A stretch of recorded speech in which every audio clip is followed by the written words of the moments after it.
Okay. So you need to have patches which are solid. Yeah, I didn't know that happens here. Good here. Okay. So you need to have patches which are solid, 100%. Density normally calculate होती है एक 100% patch पे, solid patch जिसको हम लोग बोलते हैं. No screen, no half tone, purely a 100% patch. अगर आप जिस डेंसिटी पे उसको रन करना चाहते हो, आपको ये चेक करना है कि आपकी प्रेस उस डेंसिटी पे रन हो रही है कि नहीं, तो वो एक सॉलिड पैच पे मेजर होना चाहिए. So density is always measured on a solid patch. जैसे ये solid magenta, solid cyan, solid yellow, solid black. Simple. Take the instrument, रखो उसके ऊपर, मेजर करो. इंस्ट्रूमेंट ऑटोमेटिकली आपको वैल्यू बताता है कि भाई ये जो है ये मजेंटा है, magenta is 1.56 density. Dot gain, I will not go into the deep of what is dot gain. I'm sure सब लोग जानते हैं डॉट गेन क्या होता है. ओके. डॉट गेन भी एक होता है जो इंस्ट्रूमेंट मेजर करता है.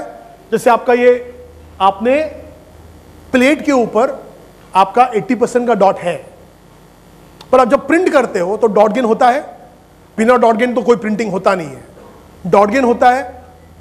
कम डॉट गेन हुआ तो भी प्रॉब्लम है आपको, और ज्यादा डॉट गेन होगा तो भी प्रॉब्लम है आपको. आपको डॉट गेन को कंट्रोल करना बहुत जरूरी है. How you do that? आपके पास इस टाइप के पैचेस होंगे 80, 40, 20 और इट्स 25, 50, 75, डिपेंड्स कौन सा स्ट्रिप है आपके पास. आप खुद डिजाइन कर सकते हो उस स्ट्रिप को, कोई प्रॉब्लम नहीं है. आप इंस्ट्रूमेंट को लीजिए, उसके ऊपर रखिए. इंस्ट्रूमेंट आपको यह बताएगा ये जो 80 है ना, वो एक्चुअली प्रिंट हुआ है 88.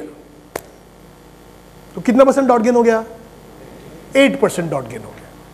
40 में रखो, मेजर किया, वो आ गया आपका से 55, 15% डॉट गेन हुआ. फिर आप सोचो 80 के लिए 8% डॉट गेन क्या है? सही है मेरी मशीन के हिसाब से? Is it right? सही है. Okay fine. 40, 55 हो गया है. Is it right? हो सकता है 2-3% less would be good. And then you need to find out how to do it. If आपको अगर पक्का पता है कि प्लेट सही था, then you need to look at your printing unit, your pressure, your blankets and what not. ठीक है, I will not get into that part. But instrument basically basic cyan, magenta, yellow, black के लिए ये चीजें major करता है. आपको ये भी जानना जरूरी है कि अगर आपने इसी के अंदर एक पैंटोन का पैच भी डाल दिया सॉलिड का, इंस्ट्रूमेंट आपको पैंटोन के शेड का भी डेंसिटी वैल्यू बताएगा. स्पेक्ट्रोडेंसिटोमीटर ये आपके लिए करेगा, बिकॉज आपको ये भी जानना जरूरी होता है कि जो कलर आपने अचीव किया वो किस डेंसिटी पे अचीव किया आपने. So you can also put a pantone patch over here, not only CMYK, any pantone that you print, except gold and silver जो नहीं मेजर होता इस टाइप के इंस्ट्रूमेंट से. अगेन प्लीज, ये जो स्क्रीन पे आप देख रहे हो is not a thumb rule. This is just recommended density values for your printing. ये कंप्लीटली गलत हो सकते हैं या बैंग ऑन सही हो सकते हैं. It all depends upon your machine, paper, ink combination. So please इसको थंब रूल मत लीजिएगा. These are not the actual values, but ये रिकमेंडेड वैल्यूज है कि, and these are according to ISO 12647-2. आप जानते हो what is ISO 12647-2? This is the offset printing standard in the world. पूरी दुनिया एक स्टैंडर्ड को फॉलो करती है. Now there are few more now, but one ISO 12647-2. नहीं लिखेंगे, बड़ा कंफ्यूजन है, बिकॉज -1 भी है, 3 भी है, 4 भी है, 5 भी है, 6 भी है, 7 भी है, and they are all for different applications. Gravure printing, offset printing, digital printing, flexo printing, pre press and what not. -2 is offset. Now ISO जो है कंपनी ऑर्गेनाइजेशन, उन्होंने बेसिकली 4 पेपर टाइप है ना, हाँ 3 ही है, ठीक है, 5 पेपर टाइप्स को डिफाइन किया हुआ है basically, 5 category wise 5 paper types. I think we have only values of 3 over here. Based on those category of paper types उन्होंने ये वैल्यूज दिए है कि अप्रोक्सीमेटली आपके ये वैल्यू आने चाहिए. अगर आप सायान करते हो प्रिंट तो डेंसिटी अराउंड 1.55 होनी चाहिए फॉर पेपर टाइप 1. हाँ, ये डेंसिटी होना चाहिए. 40% के डॉट पे आपका डॉट गेन मैक्सिमम 16 होना चाहिए. At 80% dot maximum 12% dot gain is acceptable. So in short, अगर आप आईएसओ को फॉलो करते हैं और पेपर टाइप 1 को फॉलो करते हैं, देन आपके वैल्यूज डॉट गेन के 40 के ऊपर 56 तक एक्सेप्टेबल है, और 80 का जो वैल्यू है वो 92 तक एक्सेप्टेबल है. Anything more than that is bad. Just what do you say, a direction to go.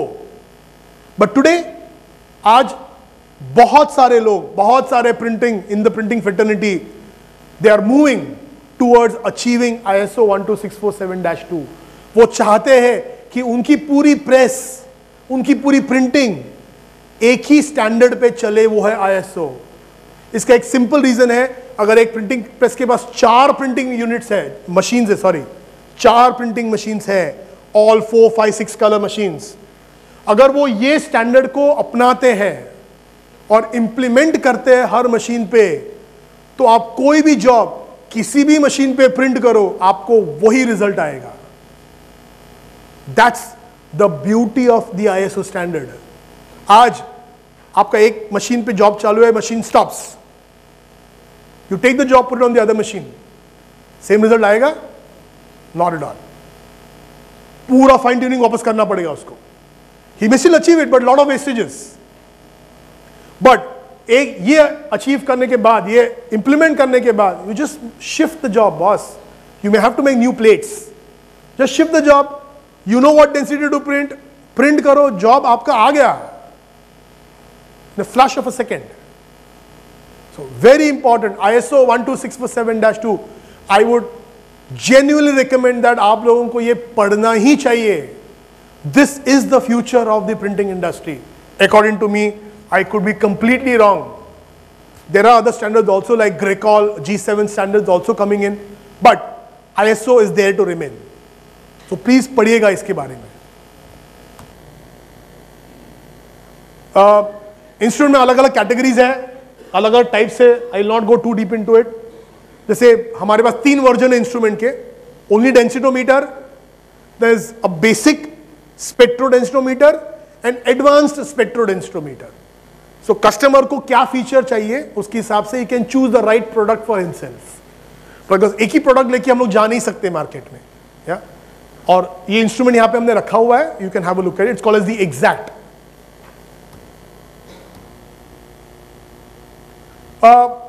ये हो गया हैंडल के बारे में. द सेम थिंग उन्होंने as you know as technology evolved, it also came into automated readers with manual one. अगर आपकी एक 40 इंच की प्रेस है, आपका कंट्रोल स्ट्रिप है, कंट्रोल स्ट्रिप को मेजर करते करते करते अगर पूरा 40 इंच को मेजर करना है, 20 मिनट लग जाएंगे आपको. आपके पास टाइम है उतना प्रेस के ऊपर? नहीं है. 20 मिनट तो जॉब निकल जाता है बाहर, खत्म होके. So how to cope up with that speed? इस टाइप के मशीन आते हैं. इसका मैं एक वीडियो दिखाऊंगा वेरी क्विकली, जो आपके कंट्रोल स्ट्रिप को with in seconds, few seconds, 5 to 8 seconds flat पूरा कंट्रोल स्ट्रिप को मेजर करता है और आपको स्क्रीन पे ये दिखाता है कि कौन से की में, कौन से कलर में क्या प्रॉब्लम है. I show that very quickly to you.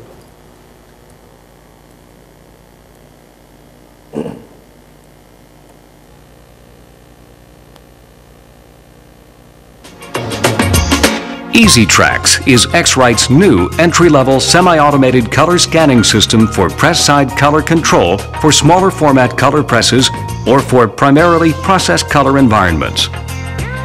Available in multiple press sizes from 20 inches to 40 inches, EasyTrax comes with an ISO-compliant table console for easy installation and can be adapted to existing press consoles.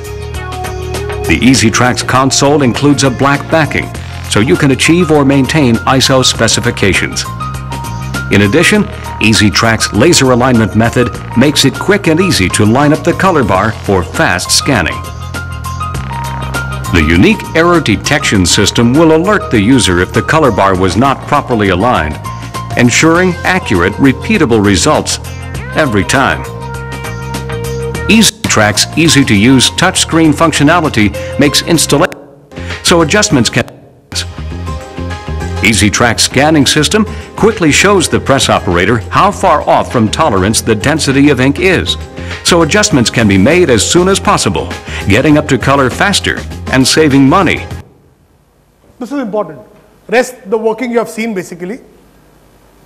Can you see this? Black, cyan, magenta, yellow. 4 colors. This machine can go up to 6 colors. ठीक है ना? 6 colour तक जाता है, तो आपको 6 रो दिखेंगे यहाँ पे. और ये जो दिख रहा है आपको, there's some numbers over here.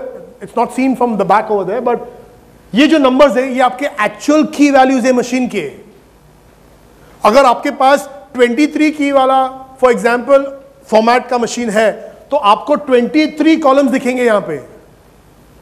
Machine 5 से 8 सेकंड के अंदर आपकी पूरी कंट्रोल स्ट्रिप को मेजर करता है और उस 5 to 8 सेकेंड्स में उस कंट्रोल स्ट्रिप के ऊपर जितने भी पैरामीटर है, density, dot gain, grey balance, trapping, LAB, delta E, everything is captured.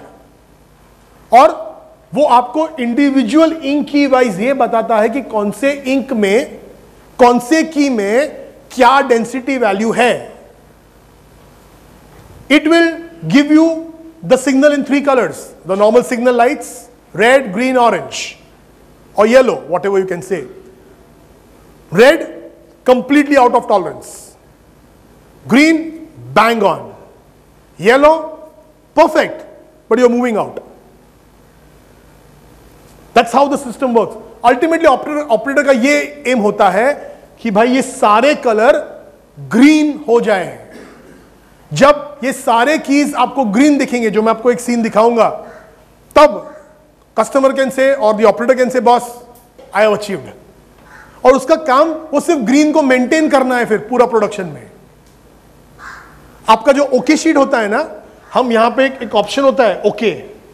एक बार आपको ओके शीट अचीव हो गया, आपने ओके शीट रख दिया, उसको इसको 0 कर दिया, और उसके बाद कंपैरिजन जो होता है वो ओके शीट के साथ कंपैरिजन होता है. सो आप ड्रिफ्ट हो ही नहीं सकते. अगर हर बार आपकी वैल्यू 0 0 0 0 आ जाएगी, इसका मतलब है आप जितने भी मेजरमेंट्स कर रहे हो वो आपके स्टैंडर्ड से हूबहू मैच हो रहे हैं. और अगर डिविएट भी हो गया, it's in the green zone, still you can say I am bang on, because you can not get the same value, but tolerance तो होना ही चाहिए ना उसके लिए. या good. I'll show you just a small scene where it's green. Resulting in increased profits. System, the art hardware together with feature-rich, robust software. The pressman can use just one button. Can you see this green? That's the final aim. चारों colour या 6 colour या 5 colour या 2 colour या 4 colour जो भी है, पूरा का पूरा मुझे ग्रीन दिखना चाहिए. तब मैं बोल सकता हूं कि boss my whole production is perfectly matching to my okay sheet. Clear? This is pretty advance for you, but then this is what you need to know, because यही चलता है आज इंडस्ट्री में. आपको इंडस्ट्री का इनसाइट होना बहुत जरूरी है. So this is again a spectrodensitometer. Okay, दोनों काम करता है वो. जैसे हैंडल काम करता है, एग्जैक्टली ये ऑटोमेटेडली काम करता है. यही डिफरेंस है. Is that clear? I am not continue with the video more, just the basic of it.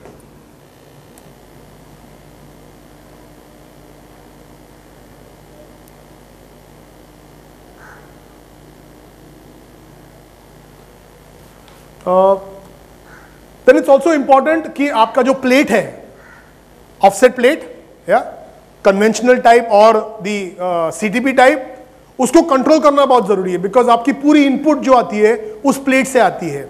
आप कितना भी आपके प्रेस को कंट्रोल करो, पर जब तक आपका प्लेट सही नहीं है, आपके डेंसिटीज, आपके डॉट गेन्स सही नहीं आने वाला है प्रेस के ऊपर. इट्स वेरी इंपॉर्टेंट दैट आप आपके प्लेट्स को चेक करो regularly. Thermal plates, violet plates, different technologies. आपको एक प्लेट रीडर होना बहुत जरूरी है जो उस प्लेट को मेजर करे और आपको यह बताए कि आपने अगर 50 का डॉट एक्सपोज किया है प्लेट के ऊपर तो क्या वो 50 है कि नहीं. बिकॉज आपने आपके प्रेस को तो सेट कर दिया ISO की तरफ से, ठीक है, कि मेरा 40 का डॉट 16 तक मेरा हो सकता है, 56 इज एक्सेप्टेबल. बट आप ये कैसे फाइंड आउट करेंगे कि 40 का डॉट है कि नहीं प्लेट के ऊपर? आंखों से इम्पॉसिबल है यार. You need a device which can do that for you. So जैसे एक स्पेक्ट्रोडेंसोमीटर पेपर को मेजर करता है, उसके पैरामीटर्स को मेजर करता है, एक प्लेट रीडर आपके प्लेट को मेजर करता है एंड आपको यह बताता है कि जो डॉट आपने एक्सपोज किए क्या वो सही है या गलत है. अगर 40 का डॉट आपके प्लेट के ऊपर 43 आ गया है, इसका इफेक्ट क्या होगा? वो 56 कितना होगा? 59, 60 हो जाएगा. एक्सेप्टेबल है आपको? नहीं है. यही 40 का डॉट अगर 37 हो गया फिर क्या होगा? वहां पे 3% डॉट कम हो गए, which still could be okay probably depending upon the image, but then still it's wrong because you are going away from the tolerance. So आपका प्लेट सही होना बहुत जरूरी है. So you need something like a plate reader, छोटा सा, I think वो भी है अपने पास यहाँ पे. We also have a plate reader over here, तो आप वो भी देख सकते हो. तो वो आपको प्लेट को मेजर करके और बताएगा क्या ये सही है या गलत है. Okay. Again it needs a control strip, या बिकॉज उसके बिना तो होगा नहीं. नॉर्मली आप कोई भी प्लेट पे देखेंगे तो एक एक्फा का स्ट्रिप वो डिफॉल्ट लग के आता है उसके ऊपर. Take this instrument, measure it, check, confirm, go ahead. ठीक, perfect. That's it. Thank you. Thank you for your attention. I really really really really thank you a lot. आपने बहुत ही शांति से मुझे सुना हुआ है. मैं जानता हूं कि मेरी आवाज इतनी बड़ी है कि आपको मैं सोने दूंगा ही नहीं, but then really thanks a lot. आपने पार्टिसिपेट किया मेरे साथ डिस्कशंस में, वरना मैं सिर्फ प्रेजेंटेशन देता और आप कुछ और करते होते. So thank you once again. Thank you. I think now questions, right? Any question that you have, please start bombarding.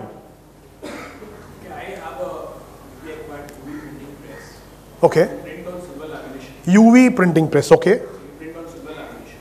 Silver lamination, okay. So, will this spectrodensitometer help me printing Pantone as well as CMYK UV things?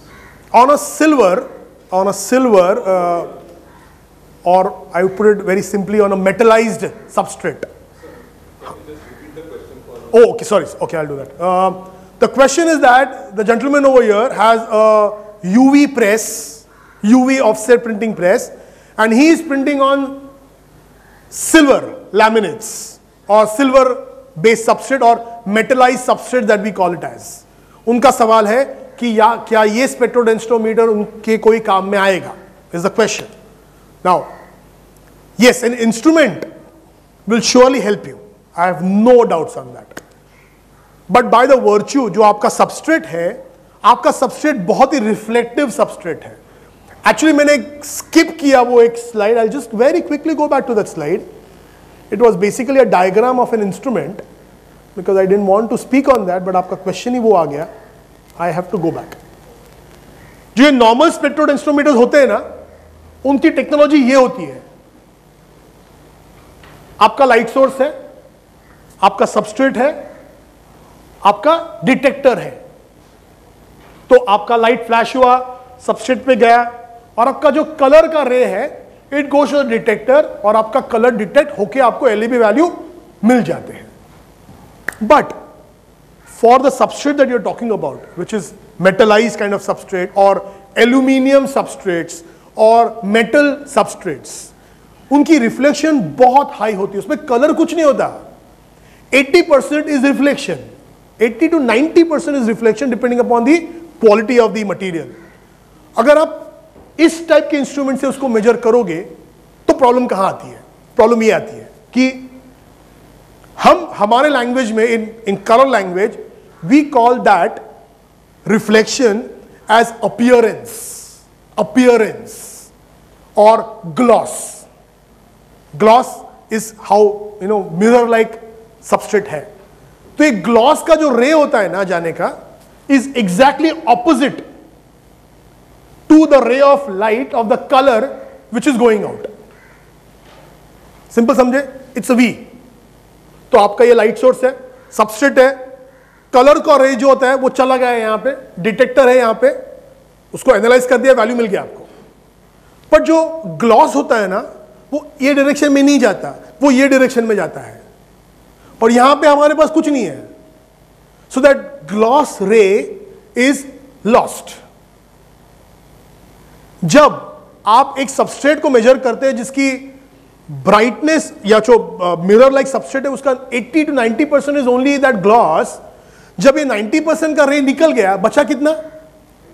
10%। That 10% का value अगर आप analyse करेंगे तो आपको L value जो है ना, L value वो आएगी 5, 6, 10, 12, 10, 12, 5, 6 is what color? It's black. Forget A and B. L value अगर मैं बोलूं 10 है, it's black. Is your substrate black? No. So, this type of instrument, this geometry is basically called as a 45-0 degree geometry. 45-0 degree geometry. Okay? This type of instrument cannot measure your kind of substrates. No. For that, you need a different kind of instrument. These instruments are called as diffuse 8-degree geometry. Like there, 45-0 or 0-45, diffuse 8. Yeah? Okay. What do you mean by diffuse 8? इस सब के instruments में यहां पे नहीं है ना? Okay. इस सब के इंस्ट्रूमेंट में क्या होता है? एक स्पीयर होता है अंदर, sphere, white colour sphere, globe. Okay? In that the light which flashes falls first inside the globe. It doesn't fall on the substrate directly. It falls on the globe and then the globe has no opening other than the opening which goes to the substrate. तो वो globe के अंदर जिसमें white coating है, the most whitest material available on the earth is coated inside, ताकि वो white कोई light को एब्जॉर्ब न करे, पूरा का पूरा फेंक दे बाहर। ठीक है? That light falls on the substrate, so the light is diffuse, so the word diffuse comes first. Diffuse 8 मैंने कहा ना, सो डिफ्यूज। ऑब्वियसली ये colour will absorb the colour, reflect. Now very smart, in this you have two openings. One opening is your normal one which goes for the color, and there's one more opening over here which can be open or closed. Open or closed. If it is open, then the gloss ray is lost. Then it is very similar to आपका वो जो 45-0 था instrument, उसके नजदीक चला गया। But इनको क्या करना है? उनका सबसेट को मेजर करना है विद ग्लॉस। तो अगर वो मैं शटर बंद कर दूं तो क्या होगा? The gloss will hit it and come back and it says where do I go? Only one way to go, that is the ray of the colour which is going out. It comes back and travels back with the ray of the color into the detector system. And that's how आपका जो substrate है can easily be handled by an instrument which is nothing but a sphere geometry instrument or a diffuse 8-degree geometry instrument. ये instrument आज industry में बहुत use होता है, especially people जो UV का काम करते हैं उनके लिए बहुत जाता है. हम जितने भी आज इंक सप्लायर है उनको ये इंस्ट्रूमेंट सप्लाई करते हैं जो इंक किचन्स बनाते हैं. Okay, this instrument can be use not only for UV but आपके नॉर्मल सबस्ट्रेट के लिए भी यूज होता है. So one instrument can do both. But इसमें एक सबसे बड़ा ड्रॉबैक ये है, इसके अंदर आप डेंसिटी, डॉट गेन, ये पैरामीटर्स को मेजर नहीं कर सकते. ये स्पीयर स्पेक्ट्रोफोटोमीटर में सिर्फ और सिर्फ और सिर्फ LAB, LCH, delta E. It may still measure whiteness, opacity, strength, but no densitometric parameters. Densitometric parameters का क्या मतलब हुआ? Density, dot gain, gray balance, trapping, no possible, not possible at all. Clear? So two types of instruments. The one that we have kept over here are all 45 degree geometry instruments. 45 degree. The first part of that diffuse 8, 45 the first part is the illuminating angle. The angle at which वो light illuminate हो रहा है. और stroke के बाद जो है, that is the viewing angle. Illuminating viewing angle. So 45 is the illuminating angle. 45 and 0 is the viewing angle. Similarly over here, if you go to the next slide, diffuse, light diffuse हो रहा है ना अंदर, and 8 degree. So it's called as diffuse 8 degree geometry instrument. Clear? Actually I skipped this slide because I didn't want to go into it, but you completed my presentation. Thank you. Any other? I hope I have answered your question. Yeah. Yes, but still, then the problem remains that if I don't come to density or dot gain, how will I print on the machine? Because density I understand it, but color matching will be possible. I know that, but there is no solution for that, unfortunately. As of now, no. So the only way you can do it is that there is an indirect solution. Is that you need to ensure that on the same substrate you have your standard printed, measure the LAB of that particular standard at whatever density it is, but that standard is approved. You achieve the same LAB value in your substrate at whatever density value it is, it doesn't matter. Then density measure on another substrate. Yeah. Can't compare on I'm talking on the same substrate, you need to do that. Standard and sample printed on the same substrate and compared. So your error is nullified. Are the standard densities expressing LAB values? 100%. The whole ISO is based on LAB values only and delta E values only. Because the whole industry now is moving towards LAB and delta E. We have to look at density. क्यों? इसका कारण ये है कि हमारे printing press के ऊपर आप सिर्फ डेंसिटी ही कंट्रोल कर सकते हैं, बिकॉज आप सिर्फ चाबियां बंद करेंगे और खोलेंगे. बट अल्टीमेटली आपको चाबी उतनी बंद करनी और खोलनी है जिससे आपको वो LAB वैल्यू मिले जो आपको चाहिए. अगर आपने ज्यादा खोल दिया, LAB वैल्यू बढ़ गया, तो आपको चाबी कम करनी पड़ेगी ताकि LAB वैल्यू कम हो और आपके स्टैंडर्ड के साथ वो मैच हो जाए.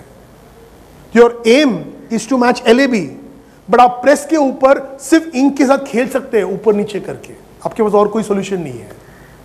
But ISO 12647-2 is 100% LAB and delta E based, and that is how the industry is moving ahead.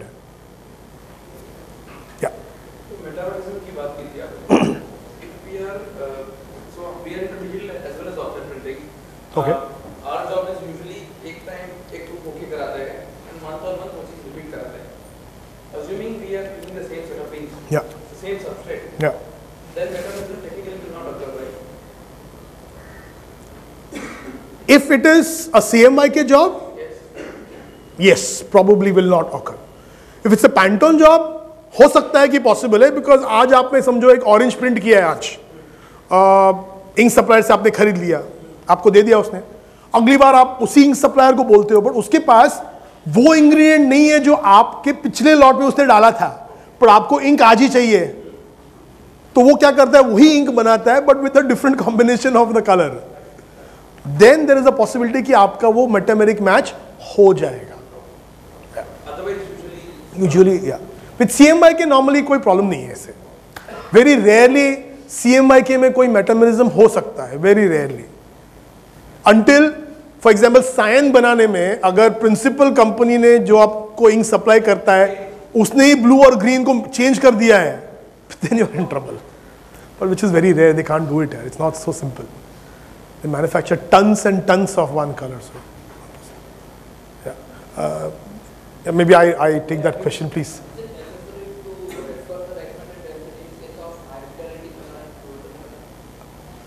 With respect to? For fluorescent ink, there's nothing as standard densities. These, ये जो density value है, ये सारे के सारे सिर्फ और सिर्फ सायन, मजेंटा, येलो, ब्लैक के लिए है. बाकी ना पैंटोन के लिए कोई रिकमेंडेशन है या फिर ये चारों इंक को छोड़ के और किसी भी इंक का कोई रिकमेंडेशन नहीं होता. वो सारी चीजें डिपेंड होती है आपके कलर के ऊपर और आपके बायर को क्या चाहिए. Very simple. Can we use this instrument for checking the transparent sheets, transparent plastic sheets? For what? So you're printed on that. Perfect. You can very well do that. आपको सिर्फ क्या करना है, नीचे you have to create a white base. So I recommend people, मैं लोगों को बोलता हूं कि बाहर आप जाइए दुकान में एक व्हाइट कलर का टाइल लेके आइए. लोग पूछते सर पेपर क्यों नहीं? Can anybody tell me why no paper? आप ही बताइए. चलिए. Perfect. One. Second, any paper that we use today, इतना ऑप्टिकल ब्राइटनिंग एजेंट भरा है उसके अंदर, आप इमेजिन नहीं कर सकते. You can't think about it. It's so filled with optical brightening agents. And then you find that your values have a peak. जबकि आपने उसमें ऑप्टिकल ब्राइटनिंग एजेंट डाला ही नहीं है. So it's simple. What you need to do, go to a shop, take about 2 or 3 different white tiles. 3-4 अलग-अलग white tile लो, लाओ वापस उसको, टाइल को मेजर करो, and take that tile which has the maximum whiteness index, about 90, 92, 88, जो मिले आपको, उसको स्टैंडर्ड रखो, and use that for every measurement. जो भी आप ट्रांसपेरेंट फिल्म के ऊपर, जैसे PP हो गया, आपका एनी ABS हो गया, कोई भी आप मटेरियल लीजिए, उसके ऊपर आप प्रिंटिंग कर रहे हो, तो आप पहले उसको व्हाइट टाइल पे रखिए और फिर नॉर्मल मेजरमेंट आप कर सकते हो.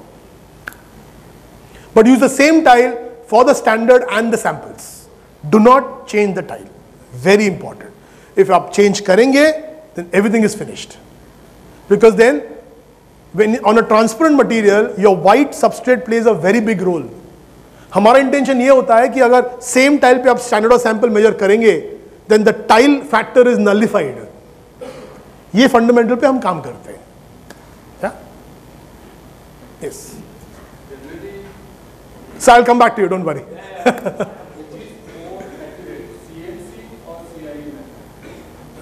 अब साहब maybe we are going too technical because यहाँ पे नहीं समझेगा. But yes, CMC is more better. There's no doubt that CMC equation. The question ये है इनका कि जैसे मैंने कहा CI 1976, तब मैंने शायद मेंशन भी किया आपको कि सेम LAB वैल्यू लेके अलग अलग लोगों ने अलग अलग डेल्टा ई के कैलकुलेशन निकाले हैं. मैंने मेंशन किया था. So CMC is basically colour measurement committee. CMC ये कमिटी है जिन्होंने एक इक्वेशन निकाला था for delta E, which according to in general people जो वैल्यू आती है डेल्टा ई की वो बहुत क्लोज आती है विजुअल असेसमेंट के. जबकि CI 1976 में काफी बार ऐसे होता है कि आप देख रहे हो कि कलर यार ये तो बहुत दूर है, बट इक्वेशन बोलता है, डेल्टा ई बोलता है ये तो पास है. काफी सारे इंस्टेंसेस होते हैं ऐसे. So there is always a question mark on it. जबकि CMC में नॉर्मली बहुत रेयरली होता है ऐसे. तो ये CMC is a much better equation, but अपने यहाँ पे सब लोग यूज नहीं करते उसको.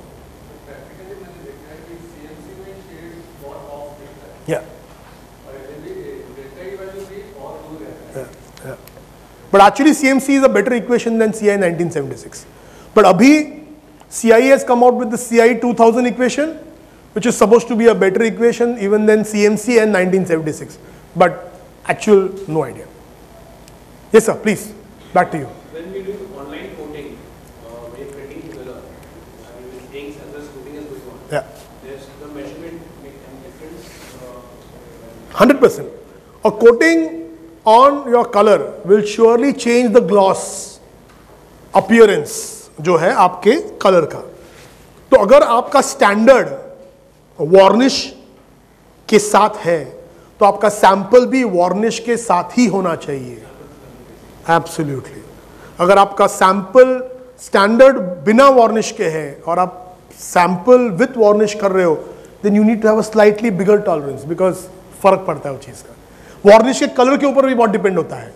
नॉर्मली ट्रांसपेरेंट होते हैं, वो वाटर लाइक होते हैं, but sometime has a yellow tinge. तो वो येलो टिंच या ब्लूइश टिंच जो है आपके कलर को थोड़ा इफेक्ट कर देता है। ये सब या हाँ okay no there could be a big difference, or in fact X-Rite के ही, I mean X-Rite is the brand he is talking about। ये जो प्रोडक्ट मैं दिखा रहा था बेसिकली एक कंपनी को बिलोंग करते हैं जिसका नाम है X-Rite। Advance graphic system basically इनके रिप्रेजेंटेटिव है। I didn't want to talk about it, उन्होंने टॉपिक निकाला बोल के, बट देन ये जो प्रोडक्ट की बात करें जो हमने दिखा रहे हैं इस from a company called as X-Rite। So I am going to answer that question now. There are और एक दो प्लेयर्स हैं मार्केट में जो इंस्ट्रूमेंटेशन में काम करते हैं, जैसे there is a company called Techkon which is from Germany. Very good company, very good products, no doubt on that. हमारे भी आप प्रोडक्ट देखेंगे, हमारे खुद के समझो 2 स्पेक्ट्रोड इंस्ट्रूमेंटर हमारे हैं, वो दोनों में भी मैचिंग अब होता है बट पहले नहीं होता था। इसका सोल्यूशन क्या है? बिकॉज ये तो कॉमनली होगा, आप एग्जैक्ट यूज करो और सामने वाला कोई और इंस्ट्रूमेंट यूज कर रहा है। So the solution for the problem is very simple. If you are the supplier to him, then what you do? You take the standard, आप स्टैंडर्ड को मेजर करो और उसके LAB वैल्यू को रिकॉर्ड करो। वो LAB वैल्यू उनको communicate मत कीजिएगा, बट आप आपके स्टैंडर्ड के ऊपर मार्क करो कि आपने कौन से एरिया में मेजर किया था। Gate my point? Just small circle, I measured on this spot. आपका सैंपल बड़ा है ना, तो एक स्पॉट पे मेजर, सर्कल को बोलो मैंने इस स्पॉट पे मेजर किया हुआ है, ठीक है। Send the standard to the customer और उसको बोलो कि सर आपके इंस्ट्रूमेंट के साथ जो भी आपके पास है उसी सर्कल के अंदर आप भी मेजर करो, ठीक है। डन। तो उसने उसके इंस्ट्रूमेंट से LAB मेजर कर लिया, आपने आपके इंस्ट्रूमेंट से LAB मेजर कर लिया, दोनों जमीन आसमान का फर्क होगा, डजंट मैटर। नाउ आपने सैंपल बनाया, your printing, take that sample which you are going to send to him, mark area, measure, delta E 1.2, pass, perfect। take those standard samples, take the report, भेज दो उसको और उसको बोलो sir आप हमारा छोड़ दो LAB वैल्यू, आपके इंस्ट्रूमेंट के साथ ये सैंपल भी उसी तरह से मेजर कीजिए जैसे आपने स्टैंडर्ड को मेजर किया था। And I can guarantee you that if you have a delta E of 1.2, he will land up anywhere between 1.0 to 1.5. In short, मैं ये बोलना चाह रहा हूं, इंस्ट्रूमेंट टू इंस्ट्रूमेंट में absolute values, LAB are basically absolute values, perfect values, exact values, may differ, will differ। तो आपके LAB value और उसके LAB वैल्यू मैच नहीं होंगे, पर जब आप स्टैंडर्ड और सैंपल को एक इंस्ट्रूमेंट से मेजर करते हो उसका डेल्टा ही निकलता है, दूसरे इंस्ट्रूमेंट से स्टैंडर्ड और सैंपल को मेजर करते हो उसका डेल्टा ही निकलता है, they will match because the error in both of them gets nullified and what you ultimately get the delta E will be the same, provided आपका इल्यूमिनेट ऑब्जर्वर कंडीशन सेम है, आपने जो कलर इक्वेशन यूज किया है वो same है, आपने जो डेंसिटी फिल्टर अगर यूज किया है वो सेम है।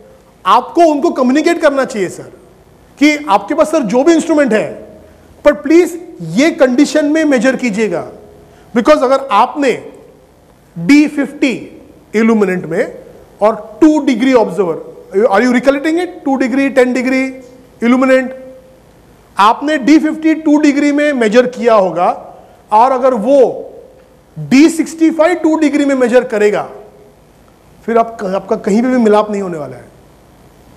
So parameters have to be the same, you need to communicate. या अगर वो आपके सप्लायर है तो उनको आपको कम्युनिकेट करना चाहिए सर कि आप ये सेटिंग में मेजर करो, फिर your error is nullified. Clear? Perfect. Any other question? या. Also not work in metallic lenses, like The sphere geometry will work. Yeah.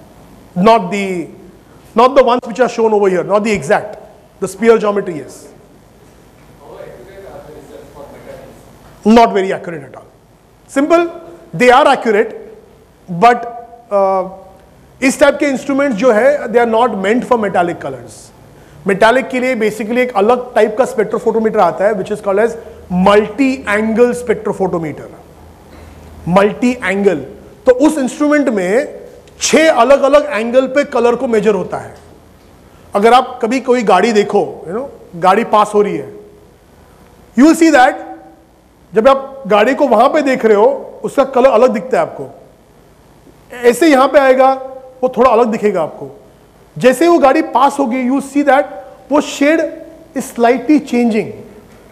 जो मेटालिक पिगमेंट्स होते हैं उसकी एक खासियत होती है कि जब आप उसके एंगल ऑफ व्यूइंग को चेंज करते हैं तो वो कलर अलग दिखता है.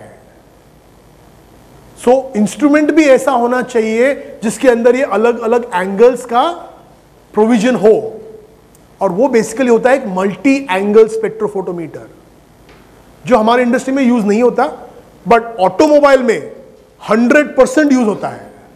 बिकॉज ऑटोमोबाइल में सारे कलर मेटालिक ही आते हैं और उनको इस इंस्ट्रूमेंट के बिना काम नहीं चलता. So they are pretty accurate, but then they have their own limitations also.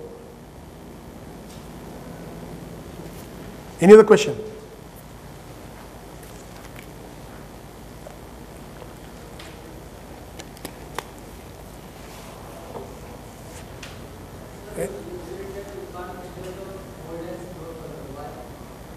It's metallic, na? You can measure it using the sphere geometry instrument.